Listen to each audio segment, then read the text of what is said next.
since last week's eclipse, I've had kind of one or two different types of conversations with people. On one hand, I've got people going, this has happened, oh my God, this has happened. And people are really aware that the eclipses are eclipsing, which is great. But then on the other hand, I've got some people that are adamant that, you know, Priya, nothing's happened to me, like life's exactly the same and I don't know what you're talking about. So just on the kind of second camp of people, if that's what you fall into, just a few things I wanted to clarify. So firstly, there are two eclipses. So yes, we've had one in September, but it's actually a second eclipse to come on the 2nd of October.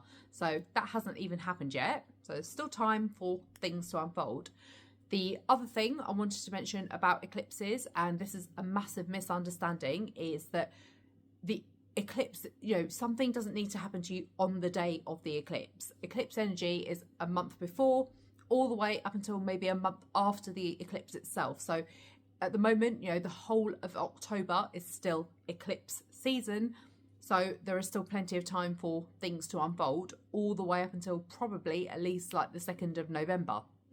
Now, the third thing that I found in these conversations is, despite people being adamant that nothing has changed in their life, the more I probe into what's been going on around like their birth chart and their keywords, it turns out actually lots of things have happened that they just didn't necessarily relate it to the eclipses. So just something I wanted to point out to say that if you haven't already checked out my profile and looked at your sun, moon and rising signs, to look at the eclipse messages by sign, to look at what the kind of changes might be related to, then I recommend you do this and go and have a look and see if there have been changes in the areas that I describe.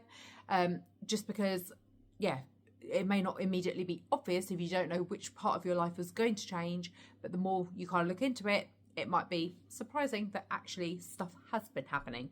So just something I wanted to clarify, and whatever is going on, I hope the eclipses have been treating you kind.